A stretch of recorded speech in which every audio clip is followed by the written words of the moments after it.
Hey, everybody, and welcome to Notes from the Other Side.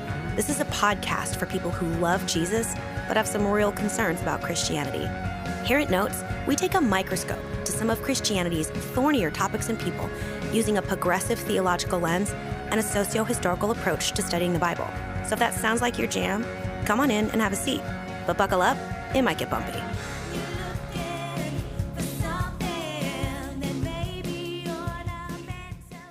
Hello, everybody, and welcome back to Notes from the Other Side. This is a podcast where we're going to take a microscope to some of Christianity's thornier topics and people. And I am in studio today with myself, your host. I'm here with me. I skipped myself. Tiziana, mom, so hard to verse. Hey, Tiziana, how you momming so hard today? Is summer almost over? It's almost over, right? Nice. It's been a very long 6 weeks. You know, it's like, it's the longest 6 months of my life, and it started 6 weeks ago, you know? Facts. Yeah. We are in the studio with Andy, Rocket Man Bishop, Pacow. and returning to the studio is everybody's favorite non-binary bae, Ryan Garcia. That's me. Woohoo! Mm-mm-mm. We have a very juicy and sticky and thorny topic today. It has been a while since we here at Notes from the Other Side really took a deep dive into a well-planned theological topic of thorny nature. And we are going to do that today, and I'm really looking forward to it. And actually, I'm super glad that Ryan is one of the guest hosts today, because this whole entire topic even came into being because of Ryan. We did an episode a few months back, and at the very, very end of the episode, Ryan mentioned something about Mary and Martha, and just casually how the story in John where Mary and Martha and the sisters of Lazarus, Jesus raises from the dead, that's really not two people, it's one person. And I was like, wait, what? And then you sent out a sermon by Diana Butler Bass. And I listened to that sermon and it blew my fucking mind. And I will tell you, I hauled ass to the Harvard Theological Review. And actually, I bought that paper from Cambridge International and read the paper. I almost became a Christian again after hearing that story. Okay, so folks, we are about to dive into an extremely juicy topic. I'm very excited to share it with you. We are going to be talking about a paper that was authored by Dr. Elizabeth Schrader Pulitzer in 2021. The history of the paper is this. She was a master's student who was looking to do something for her master's thesis in seminary. She had learned Greek. She's a New Testament scholar. So she had learned Greek as part of her studies. And at that time, certain manuscripts, which we're going to probably be using some technical terms for this particular episode, so I'm going to also be interjecting. Manuscripts refer to pieces of the Bible or like old documents that we have. Sometimes they're whole books, sometimes they're just pieces, sometimes they're a couple of pages, and each individual manuscript that we have has a name, has a number, and is documented. And these live in real life somewhere behind acid-free glass, and you touch them only with like magical gloves of non-corruption, right? And they're real, the physical manuscripts. But they had become digitized. And so it was possible for people to look at them, like it increased access to these particular things. So Dr. Schrader at the time, and I actually emailed her and told her about all this. She's in her doctorate program right now at Villanova University. She's on a tenured track, or not her doctorate program. Forgive me. She got her doctorate from Chapel Hill. And actually we talk about Bart Ehrman all the time on the show. And I think he was one of her, one of the people on her team for her doctorate, because he teaches at Chapel Hill. But I reached out to her because she's on a tenure track at Villanova University. And I was like, oh my God, girl, I just read your paper. Can you come talk about it on the show? She's like, oh, she emailed me back. And she was like, that's so sweet of you. I would love to do that. And the tenure track that she's on, they were like, can you please stop doing so many podcasts and can you just focus on your research and on being a professor? And she was like, yeah, can do. So she said maybe in a couple years when her book comes out, she can come be on the show. So Dr. Schrader was like looking at this manuscript, and what she was looking at was a manuscript labeled P66. It is the oldest copy of the book of John. There are 4 Gospels, Matthew, Mark, Luke, and John. It's the oldest copy of the book of John that we have today. And P66, yeah, so it's dated probably from like the 3rd century. So of course, this is 200 CE. It was discovered in 1952. And the scribe for P66, and what that means is there was an individual who was copying down a text that individual was reading. Right. Because, everything existed in oral That's tradition right. first. And Yeah. then somebody wrote it. And then somebody else had to write it because Someone had to 2 copy it. people wanted to have it. And then when They didn't 4 have any Xeroxes then in the Middle It's East. weird. Didn't they have yeah. that paper? You'd Well, put they it were in lazy, between is 2 what it pieces. is. No. Not even dot matrix. They had paper. Yeah. Yeah, Yeah. remember the old paper you'd write on They it? had There'd be a flip copy. phones. Okay. Like they didn't even have scan a document on their phones. Cringe. So they had to like copy it by hand. And so the scribe was sitting down, and the scribe was copying this paper and this copy of John and making a second copy that could ostensibly be handed out and passed around. Possibly somebody had gotten like snot or coffee on the previous manuscript. Who knows? So the scribe for P66, this particular scribe was really notoriously unpredictable, and throughout the course of P66 had made over 450 corrections in total. Now, most of these were just kind of like a whoopsies. Like you put a period where you shouldn't, or like your A kind of looks like an E. Doesn't really change much. But some of the things that were in this document were shocking enough that they would actually change the entire meaning of the text and the entire purpose of the Gospel of John in a way that was really spectacular. Sorry to interrupt. Just for my head, where's John in the order of the gospel? The last. Mark. It was written the last. Mark is the first Okay. gospel, right? And it's the shortest, the most concise, and it's just the facts. Yep. Then there's Matthew and Luke, and they have a lot. Both Matthew and Luke have some pieces of Mark, and both Luke and Matthew have some similarities that we don't know where they come from. So there's another manuscript called Q that people think was another gospel circulating at the time. So whoever wrote Luke and Matthew had access to both Mark and Q, Right. and told their story. But there's differences. And they pulled some of rather than just being fact, they put some purpose behind the fact. There's storytelling. Yep, they added a little bit of They not quite zhuzhed it. theology, but They zhuzhed. they wanted people to read their stuff. Yeah. Well, and they also had different audiences, They did. which is one of the things we've talked about, because the story in Matthew with the virgin birth and all that stuff, that's unique to Matthew. It's neither in Mark nor Luke. So Matthew had a specific audience that he was trying to speak to. So these 3 gospels we call the synoptic gospels, because there is so many common threads in between them, and there's enough similarities that they were probably written closer to each other. And then John over here is like its own friggin' beast. Yep. It doesn't even start until John the Baptist. No, and he kind of took like all Paul's letters and the gospels that they exist and just sort of put them all together. It seems like There's like, no necessarily Yeah. proof, but if you look at the arc Yeah. of the themes of like what Paul taught before, I mean, what Paul wrote before these gospels were written, plus it seems like there were a lot more oral traditions and histories that had sort of come about in the Jesus movement that were being incorporated into the book of John. It's its own thing. It's also like I love John because it's super emotional. It's a very emotional book. It's got one of my favorite stories where Jesus, the woman caught in sin, that Jesus stands in front of her and tells all of them he is without sin, cast the first stone, and then looks at her and says, "Where are all the people that condemn you?" And she's like, "They're not here." And he's like, "That's right." I love that story, although it's actually not in the oldest copy of John either. So it's added much later, yes. which is a big fat fart sound. But here's the thing. I actually don't care for the Gospels to be entirely factual. That really doesn't matter to me. I can still love the stories. So, Well, they're yeah. very unlikely factual. Yeah. And that's They not. have a lot of stuff in there about what Jesus thought in his Yeah. head and maybe what he said when he was in private by himself. They know exactly what he was thinking and saying in the You Garden gotta of go Gethsemane. to Mark. Yeah, it's like good barbecue. Mark is just the meat, okay? so But true. you're gonna get Texas barbecue with Luke. You're gonna get Carolina mustard barbecue with John, right? You're gonna get a different flavor on each of the stories.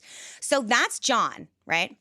So Dr. Schrader is like chilling. She's hanging out. She's looking at this digitized copy of the book of John, P66, the oldest surviving copy. And she goes, hold on a second. Wait a minute. Because this will be fun. Let's read what I have right now. Now, I read the NRSV, the HarperCollins Study Bible. So I read a pretty liberal Bible. What's the joke about it? It's a liberal Bible. Not really spiritual. The not really spiritual version. Yeah, the not really spiritual version. Dan reads this version. That's my big, I'm obsessed with Dan McClellan. Yeah, he's terrible. Awesome. Yeah, but I'm always like, Dan said this is the best copy and he's a scholar. Exactly. So anyway, if you are reading the book of John, there's all kinds of stuff that's going on. And around about John 11, there's the death of this dude, Lazarus, who the book of John tells us was one of Jesus's BFFs. And this is the joke, the shortest verse in the Bible, Jesus wept. That's in this chapter, chapter John 11. So I'm going to read what my Bible says, right? The published copy. John 11, the death of Lazarus. Now a certain man was ill, Lazarus of Bethany, the village of Mary and her sister Martha. Mary was the one who anointed the Lord with perfume and wiped her feet with his hair. Her brother Lazarus was ill. So the sisters sent a message to Jesus, Lord, he whom you love is ill. But when Jesus heard it, he said, this illness does not lead to death. Rather, it is for God's glory, so that the Son of God may be glorified through it. Accordingly, though Jesus loved Martha and her sister and Lazarus, after having heard that Lazarus was ill, he stayed 2 days longer in the place where he was. Now a certain man was ill, Lazarus of Bethany, the village of Mary and her sister Martha. Elizabeth Schrader Pulitzer is reading this gospel, and what P66 actually says is, now a certain man was ill, Lazarus of Bethany, in the village of Mary, and of Mary his sister. Wait, what? Martha is not what? What? So she kind of goes, huh? But then she keeps reading, and this is where it gets interesting. Whatever. This scribe is notoriously shitty. He accidentally wrote Mary twice. Okay, whatever. Her sister Martha, her was scratched out. And I think what she also noticed in that Mary juxtaposition that you mentioned is actually it didn't say Mary anymore. It said now Mary Martha, because he had crossed out the letter in the second Mary to make the name Martha. But it was originally written Mary, and then he was like, not quite contrary here. Yes. We're going to do Mary and Martha. And so he changed that second Mary to a Martha. Yeah. But so it should have said there was a certain village of Mary and of Mary, Lazarus's sister, his sister. She crossed out the his and put her sister. And so it was like, well, now hold on a second. So then what ended up happening is Dr. Elizabeth Schrader, she read through the whole P of 66.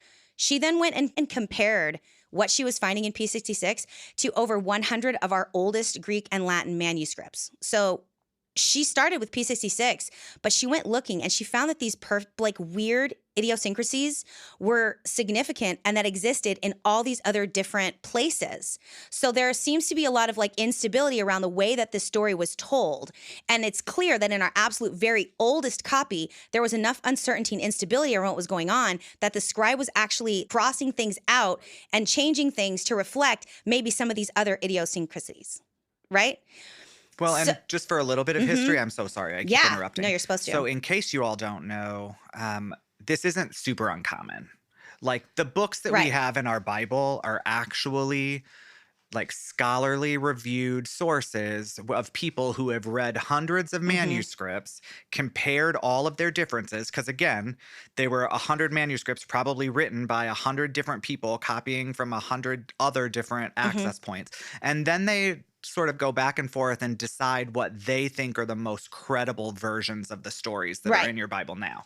And so that's called textual criticism. Textual criticism. There's really no story in the Bible that has a that is the same and consistent in every manuscript it's mentioned. That's right.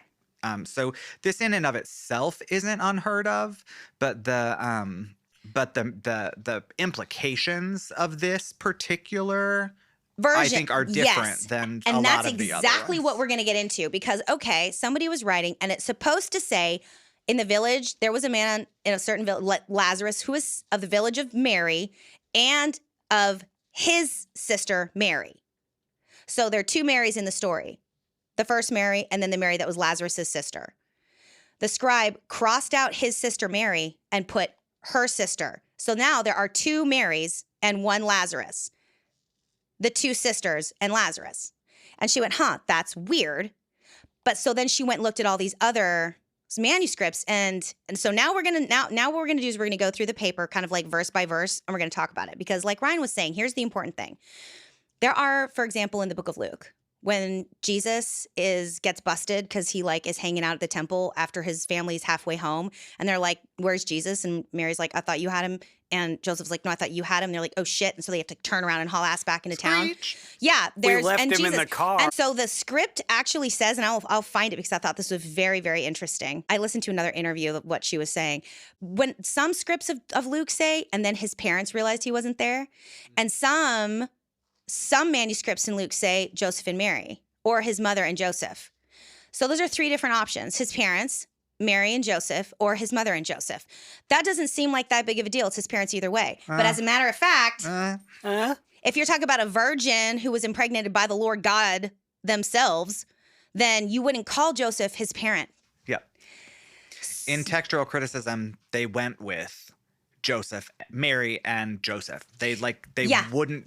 They didn't go with the version that said parent because that sort of refutes the whole virgin birth. Because back then, no one would call Joseph his parent if he wasn't actually. If part of the narrative, which was only a narrative in Matthew, right? It wasn't actually part of Luke's story. So that's what's so fascinating. So interesting. So because then it comes into whatever your translation, whatever theology your translation is selling, is also going to depend which manuscript they use to tell their story. Exactly. So probably the NIV says Joseph and Mary. Very possibly. Right? But that's why it's occasionally really fun to take a look at what the different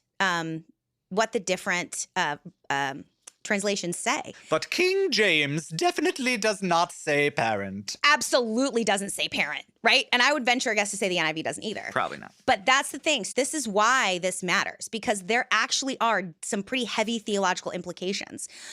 Because what happens throughout the rest of the book of John 11 and 12 is a whole conversation, a whole story that happens between Martha and Jesus.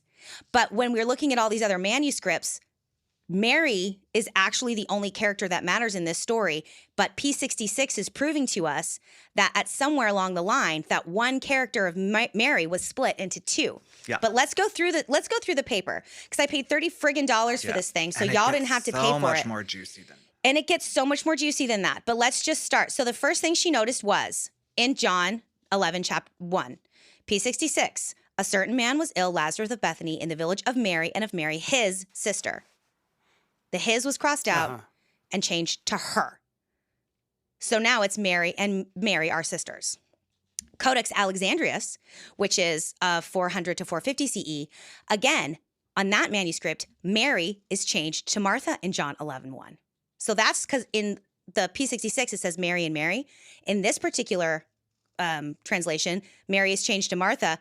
When you look at the text, you can see that the words are like squished together. Like if you go look it up online, the Codex, that you can look up the digitized copy of it, you can see that someone squished Martha into there in order to cover over it. Oh, really? Yeah, it's obvious that somebody tampered with the manuscript. But then whoever did it forgot to change the pronoun along with it. So instead of Mary and her sister Mary and Lazarus, it now says Martha and Mary, his sister. So they changed Martha. Now there's another change. But they didn't bother. But they forgot to change the pronoun, which also lends credence to the idea that the story was really just about one Mary and her brother Lazarus. So Codex Alexandrinus is from It's just something you said gave me the impression that possibly in, I would assume, Roman, the Mary and Martha are kind of close words. Okay. I don't think. Mary in Greek is like Maria. Yes. I think I remember reading that actually they are really close? similar in, like, it's the matter of changing a letter. Yeah, Like, you said that. Oh, I did? yeah. Yeah. And I was like, oh, that's I said that. interesting. Yeah. So it is interesting. But so here we wind up having Look, yeah, do in the diligence. Justin 11:1, in the 100 Greek and Latin manuscripts, including some of these really important manuscripts. Some of them have Martha and Mary and Lazarus. Some of them have Mary and Lazarus. Some of them have Mary and Mary, his sister. Some of them have Mary and Mary, her sisters. There are 9 different versions of, there's all of these different inconsistencies and instabilities because So clearly this there were point- conflate yeah. versions of this one verse floating around and no one could figure out whose sister was who. Okay. Then we get to John 11:3, where our modern text, and we read it again. So the sister sent a message to Jesus, Lord, the one whom you love is ill.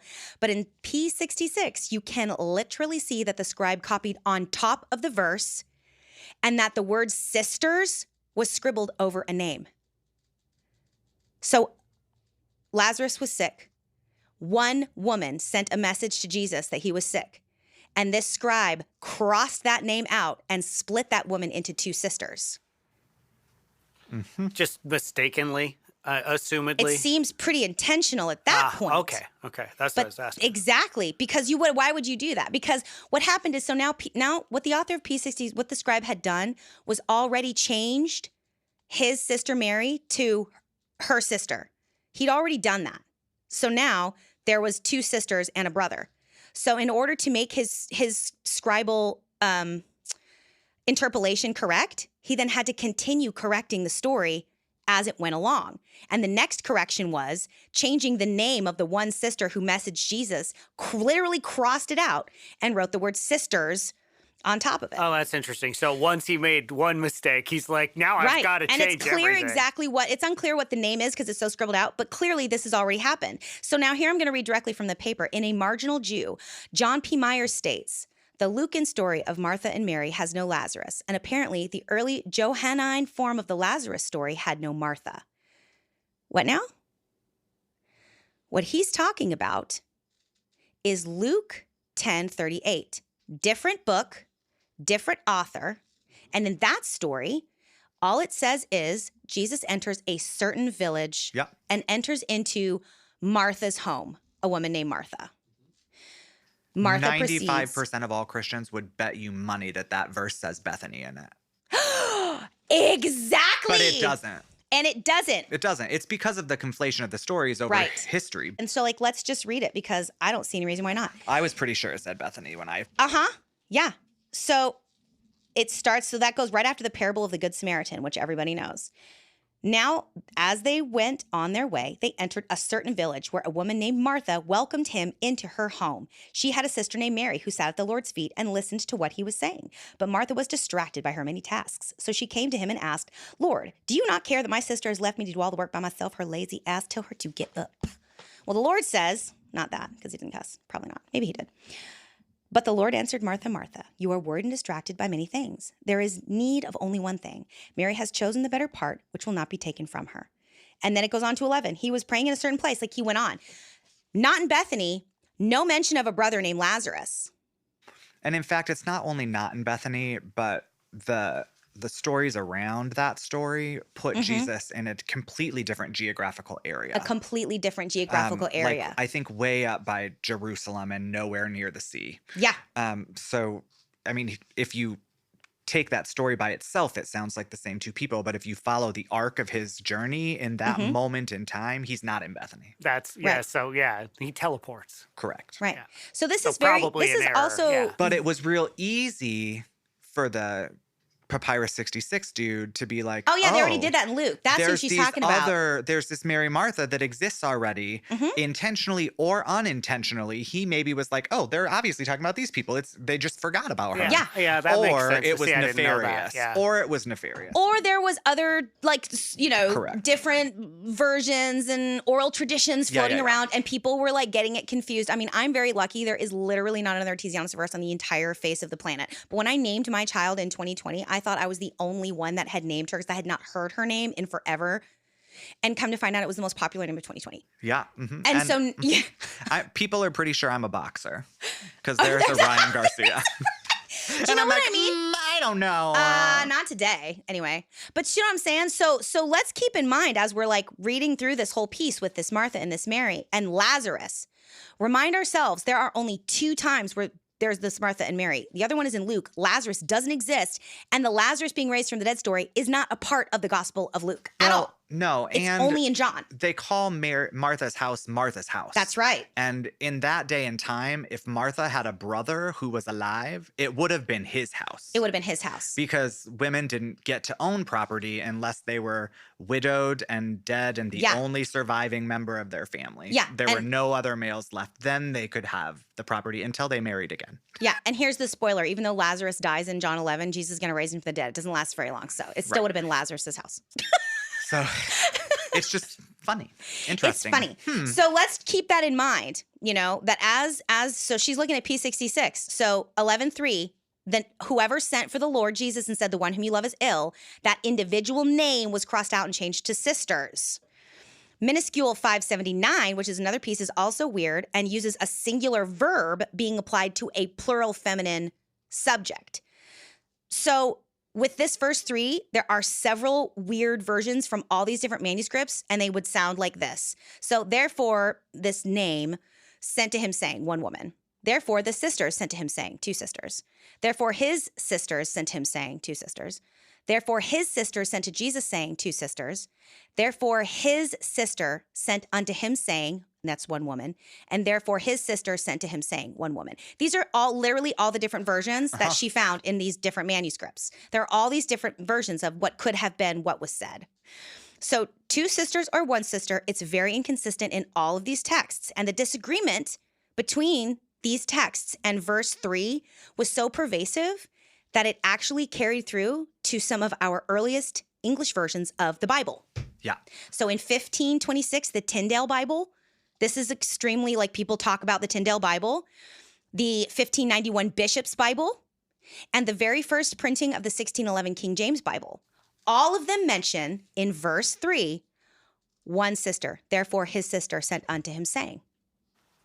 So according to Claude, which is the AI that I typically use, so in Greek, Mary would be like Mapia, kind of more Maria or Miriam, and Martha would be MAP umlau or whatever that's called over the A.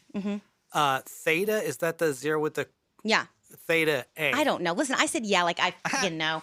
I don't know Greek at all. So it is, in a manner, it's 1 letter difference, but there is the umlau or whatever it is over the A in Martha. Well, then umlau is easy to add. It's hard to take away. Yeah, it's true. It's true. So it is. I think it is pretty reasonably true to say it is 1 letter difference. Yeah. Yeah. So there could have been there's a village that Mary lived in, and also Mary, who was Lazarus' sister, saying to distinguish who the 2 different Marys were in verse 1. But Martha, Mary, what that doesn't change is the fact that in the earliest versions, it was 1 sister crossed out to change 2. It was 1 woman that sent to Jesus saying, the one who you love is sick. And that inconsistency around who sent the message to Jesus was so pervasive that it even persisted into our modern times and had found its way into our modern Bibles. So modern Bibles would have said Martha and Mary's brother was sick, but so she sent unto the Lord saying, it still is 1 sister. And I think part of the justification that people are saying why Papyrus 66 might have been edited not nefariously is because actually Mary wasn't 2 women. It was intended to be 1 woman as the singular pronouns throughout the rest. And this man who was writing it was like, oh, that grammar is really bad.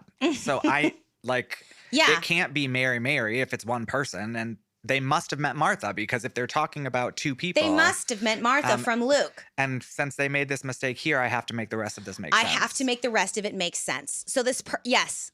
So instead of just saying there, whoever wrote they call him the evangelist, whoever wrote John, instead of saying that like the evangelist was mentioning, oh, it was the city of Mary, but that's irrelevant. Two different Marys. I'm going to specify it was Mary's village, but it was also Mary, Lazarus's sister's village. Yeah. And then continues to tell the story about this one woman and her one brother. Yep. Which now the scribe P66 is like, oh, it's messy, and started changing it all of the way. And it's so inconsistent and so varied across so many manuscripts. Like, we're using him as a starting point, P66. But the thing is, that's what I'm trying to point out, is that this inconsistency and this instability around this character was in hundreds of manuscripts. Right. It's consistently inconsistent. Yeah. So that's it. Even in these modern versions, therefore, his sister sent him saying, this is why so many scholars and traders amongst them suggest that if Martha was not present in the earliest versions of the fourth gospel, like the very, very earliest ones before this started being weird, then verse 3 would have read, therefore Mary sent to him saying, Lord, behold, the one you love is sick. One sister. Yep. So then John 11:4 continues, and it also has instability. We're gonna do this through the whole book of John 11, everyone, just FYI. So buckle up, because you didn't come here for, unicorns and sparkles. Our modern Bibles say, so when Jesus heard it, he said, right? But many 5th and 6th century manuscripts specify that Jesus replied to a single woman, as in then Jesus said to her. So we have it, when Jesus heard it, he said, because that's how our modern versions are dealing with this inconsistency. But these original versions said, one woman sent to him saying, and then Jesus replied to her. Also, the vast majority of Latin manuscripts use a pronoun to specify who Jesus is talking to. So 13 of 20 Latin witnesses surveyed include this pronoun. Jesus said to her, or include a pronoun, one woman. And in all printed Greek versions of 11:4 today, it still says, but when Jesus heard it, he said to her. So once again, there's this instability that has persisted today. In 11:5, Martha is finally included in P66. But again, lots of instability across manuscripts. So Lazarus is sick. The sister sends to Jesus and says, the one you love is sick. When Jesus heard it, he said, this illness does not lead to death. Rather, it is for God's glory, so that the Son of God may be glorified through it. Accordingly, though Jesus loved Martha and her sister and Lazarus, after having heard that Lazarus was ill, he stayed 2 days longer in the place where he was. There are 10 total differences across manuscripts about that, about who was loved of Jesus and how many people were there. So some of them say what my Bible says, right? But Jesus loved Martha and her sister and Lazarus. Some of them say he loved Mary and her sister Martha and Lazarus. Some say he loved Lazarus and his sister. Some say he loved Lazarus and his sisters. Some say he loved Lazarus and Mary and her sister. Some say there's 10 different possible versions of what this could have said, but 12% of Greek texts surveyed mention Mary's name first in the list of people that Jesus loved. And this is important because an elevated place for Mary in this verse might also be an echo of an earlier tradition, an earlier text form where she was the only one present with Lazarus. And that's a direct quote from page 377 of this paper. And we've talked a bit in the Burries about how important Mary probably was to Jesus and his movement. Oh, so here's the thing. Oh, you're getting there. So you are already biting on the biscuit here, because technically this Mary... Don't Mary put a biscuit Bethany in front of me. Technically, this Mary is Mary of Bethany. Okay. She's technically not Mary Magdalene, who you are referencing, but we actually believe that it is. We're going to get there. Oh. I love that you are naturally picking up on what is obvious if you are familiar, especially with the Gospel of John, who places such a prominent role of Mary Magdalene in his gospel. Yep. So there's instability around this Spoiler list alert. of people. And a whopping 62% of the Vetus Latina witnesses, as well as most Vulgate witnesses, includes Mary's name here at all. So this is... So this is also part of the story where she starts kind of reaching around to what other authors and what other early church fathers at the time that existed in and around this period of time were saying and stuff they were writing.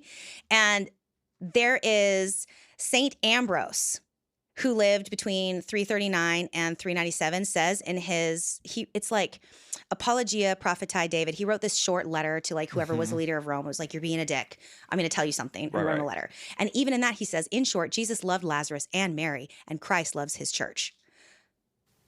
Yeah. So other extra biblical sources are also promoting that some people only saw Mary and Lazarus in that piece of the story. So a tentative reconstruction of 11:5, taking all this into account, would actually read, there was a certain sick man, Lazarus of Bethany, the village of Mary, his sister. Now, this was the Mary who anointed the Lord with the ointment and wiped his feet with her hair, whose brother Lazarus was sick. Therefore, Mary sent to him saying, Lord, which makes more sense. Why would Mary be mentioned? Why would there be like oh, by the way, this is the Mary we're talking about, if then Martha is going to take the lead role in the rest of the story? Right. You wouldn't specify that it was, by the way, this is the Mary that does this really important thing in just a minute. Mm-hmm. Because that anointing that he's talking about hasn't happened yet. It's going to happen in chapter 12. Right. Anyway. So, now this was the Mary who anointed the Lord with ointment and wiped his feet with her hair, whose brother Lazarus was sick. Therefore Mary sent to him, saying, Lord, behold, the one you love is sick. But when Jesus he said to her, the sickness is not unto death, but for the glory of God, so that the Son may be glorified through it. Now Jesus loved Lazarus and his sister. As the story continues, Jesus does eventually go to Bethany. And in the Bible stories that we have today, Martha runs out to him, and says, Lord, if you had been here, my brother would not have died, though even now I know God will give you whatever you ask of him, right? And let's read it directly from the text. Jesus said to her, your brother will rise again. And Martha said to him, I know that he will rise again in the resurrection on the last day. Jesus said to her, I am the resurrection and the life. Those who believe in me, even though they die, will live. And everyone who lives and believes in me will never die. Do you believe this? And she said to him, yes, Lord. I believe that you are the Messiah, the Son of God, the one coming into the world. That is what is called the Christological confession. And it is like the high point of the book of John. In all the Gospels, Jesus's mission as like the Messiah is kind of a secret. It's not something he's openly talking about. And so the first time that somebody acknowledges it and recognizes it and says it out loud is kind of like an important part of each of the stories. In Matthew, Mark, and Luke, it's Peter that says it. And then Jesus says, Peter, you are the rock on which I'll build my church. But in the book of John, it's a woman who confesses this, who makes this giant Christological confession. And in this book, it's Martha who's making this particular confession. But in fact, it is the consensus of all manuscripts by Tertullian written in 208 that it is Mary that's Mary who utters the Christological confession. Because Martha didn't exist. It would be very hard for her to talk. I find that it's very hard for people who don't exist to speak. It's true. I mean, I feel like some people who speak shouldn't exist. That's different conversation. Oh, dang. That's different. But here's the thing. There would be absolutely no reason for Tertullian, who's this like really important early church historian, there would be absolutely no reason for him to put the Christological confession on Mary's lips if that in every listen. No, not like one or two of our accounts of like our copies of this. It's called the like adverse praxion, whatever. Not like one or two of them say Mary and some say Martha. Every single one of surviving manuscripts of what he wrote say Mary gave that confession. Yeah. And even John Chrysostom, he's another early. I went to school. I'm almost done with a master's degree. I cannot remember how to pronounce any of these people's names. There is nary a Greek credit in my transcript. So this is an issue. But he identifies Mary as the sister of Lazarus, who is at the tomb with Jesus in his homilia in Honanem. So he writes this whole sermon where he talks about Mary and Jesus at the tomb of her brother having this conversation. So in summary, everybody, because like the thing is, then Martha offers this Christological confession. Then they go back to the house and Mary, the sister, comes out and says literally the exact same thing. Lord, if you had been here, my brother would not have died. So that doesn't make any sense. Nobody would repeat the same, like the fact that she says the exact same thing, it doesn't make any sense. there's no reason for that sentence to have been produced a second time. Actually, Yeah. if the entire point of John's story was for somebody to issue a Christological confession, which is like sort of like the climax of a lot of the Gospels, there would be absolutely no reason for Mary to even say anything at that point. So it sounds like someone took that Christological confession from Mary, gave it to the second sister Martha, but then also tacked on that Mary said that too when she saw Jesus because, oh, whoops, Mary was the sister that was there in the beginning. The one that the evangelist goes out of his way to say, oh yeah, this is the one who anoints his feet, which is actually what happens in 12. Because after Lazarus is raised from the dead, motherfucker wants to eat. He's hungry. So they have a supper. That's how chapter 12 starts. We're going to have a supper.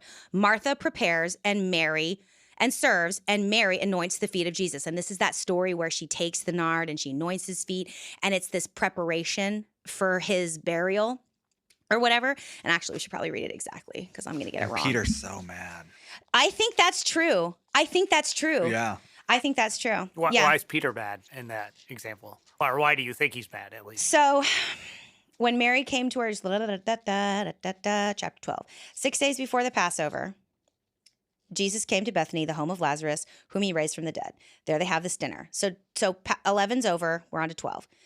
There they give the dinner. Martha served, and Lazarus was one of the table with them. Mary took a pound of costly perfume made of pure nard, anointed Jesus' feet, and wiped them with her hair. The house was filled with the fragrance of the perfume, but Judas Iscariot, was like, this was so expensive. And Jesus said, leave her alone. She bought it so that she might keep it for the day of my burial.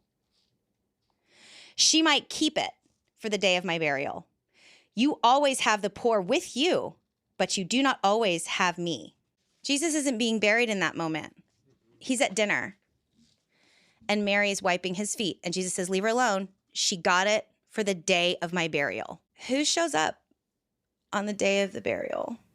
Mary Magdalene. That's right. Or there was another okay. Mary, depending on which gospel you're reading, but Right. How many Marys? Yeah. The thing is, the Gospels vary a lot, but all of them have Mary Magdalene at the tomb. Yep.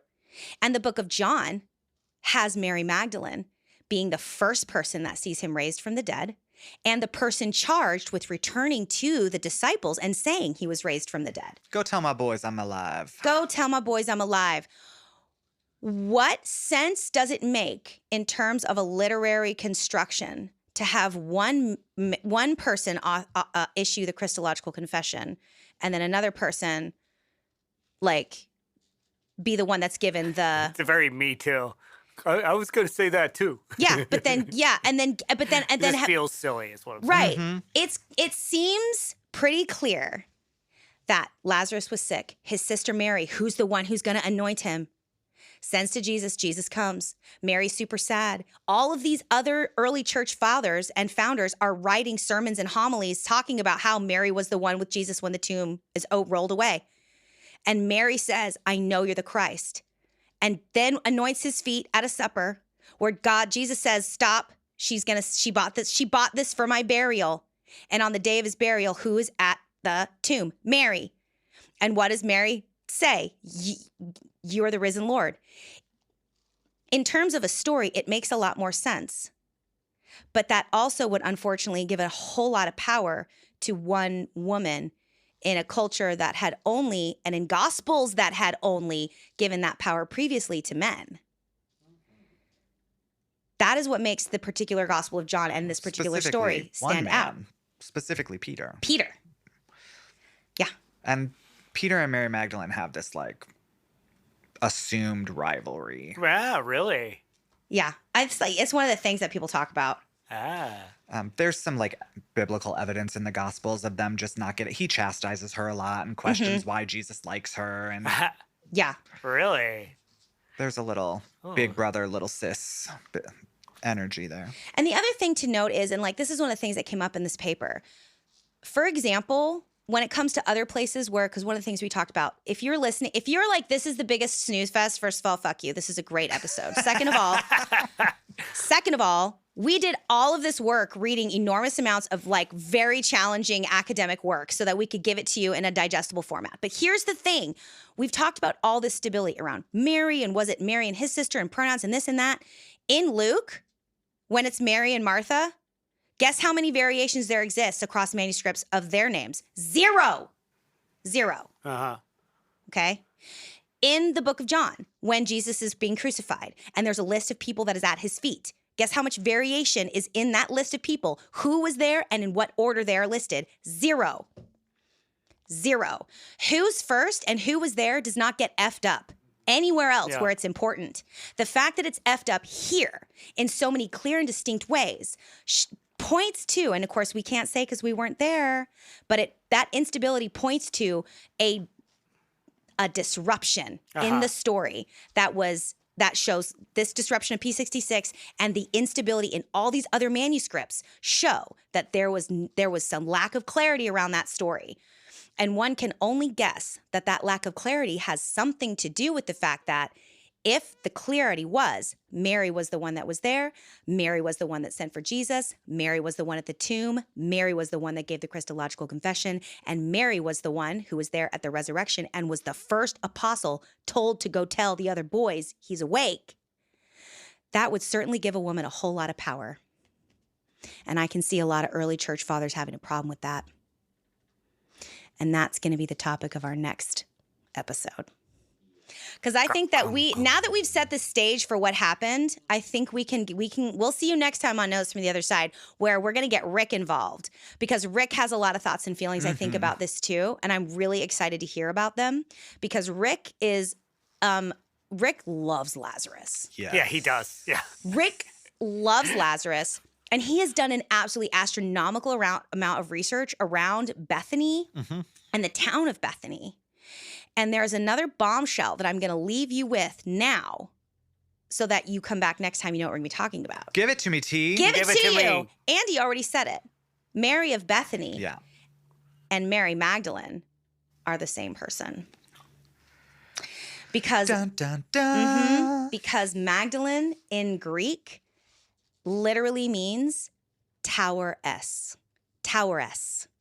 It doesn't mean from Magdala, because Magdala just means like Magala or whatever is just tower.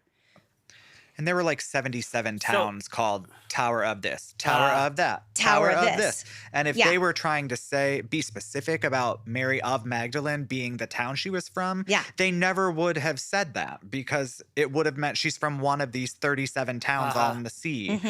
They never would have made that the thing. It was always, because it's not distinct enough. Well, and here's the other thing. Let's talk about nicknames, because Jesus loves him a nickname. He's constantly nicknaming everybody, right? And that's one of the things that happens all the time. So let's see. Let's read some. Simon, whose name was Peter, the rock, his brother Andrew and James, John and Philip, Bartholomew and Matthew, Thomas and James, the son of Alphaeus, Simon, who was called the Zealot, Judas, son of James, and Judas Iscariot, who became a traitor. A traitor, a zealot, a son of so-and-so, a brother of so-and-so. That's how Jesus is distinguished as people. So-and-so. Right. Nobody else is identified and nicknamed by where they're from. Nobody. Yeah. Yeah, okay. They're identified. Their nickname is a personality trait, the rock, the zealot, the traitor, this just or makes who me their think family members are. All this just makes me think that Mary was quite tall. Some people do actually argue that she was called the Tower simply because of her height. Or it's because Peter's identified as the rock. Mary's identified as the tower. I don't understand. Made of stone. Also, the rock, strong, solid, stable. A tower, strong, solid, stable. I guess, but that's not the identifying feature of a tower. It's like saying any building made of stone is like a rock. It's not how you would talk about them. To me, you're saying it's just a physical characteristic. It's a physical rather characteristic than like a description of like her inner fortitude and strength. No, I'm not saying about Mary necessarily because I just don't. I'm just guessing. Yeah. But I am saying that that's just not the way we use words. You don't when you say Bob the Stone and Jason the Tower. The rock was meant to be, so when Jesus says, you're the rock on which I would build my church, he means he's the cornerstone, the foundation of a building. Mm-hmm. That's why.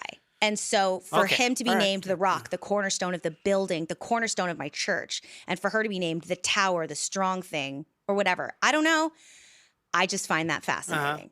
that there's that It is. correlation. It is. But Yeah. that's the thing. That's how Jesus nicknames people. Thomas, the twin, right? Because that's the other place that there's other people. So we have 2 Simons, 2 Judases, 2 James, and they're identified by personality traits or who their family members are, not where they're from. So why, and here's the other thing, spoiler alert, the town of Magdala, which is where we all say Mary Magdalene was from, wasn't called Magdala in the 1st century. It wasn't called that until like the 5th or 6th century. Oh, till after the stories much were after the widely story known. was written. Ah.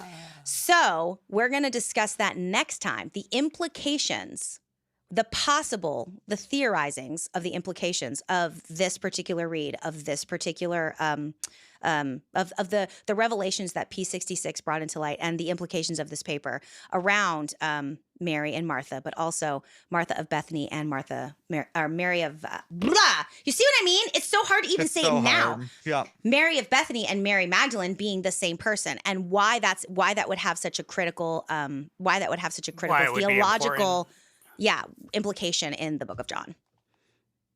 If you're not like asleep by now, which you better fucking not be. You better be on the edge of your seat because this is interesting as hell. I think this was good.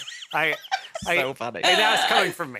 There's also a lot of tower symbolism and discussion through the Bible, like the Tower of Babel, and like there's a ton of ways that towers were used in biblical times as like not only pillars of strength but like protection. They built small towers in agricultural centers. There was like war protections of towers.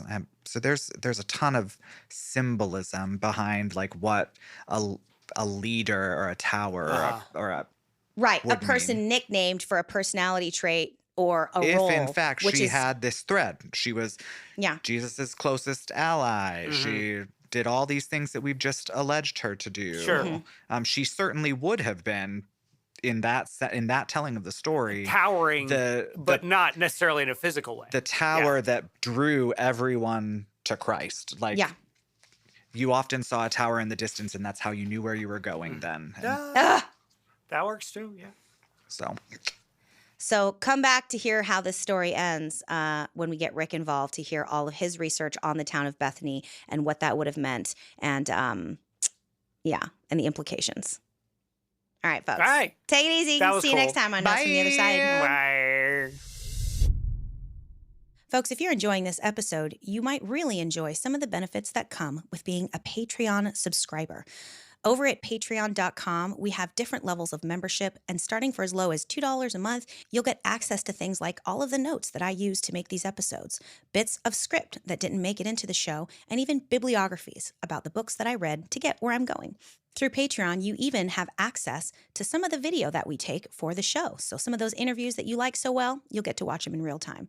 So once again, head over to patreon.com/NFTOS, as in Notes from the Other Side. That's patreon.com/NFTOS for more information about becoming a Patreon subscriber to this show. Thanks, guys. Catch you later.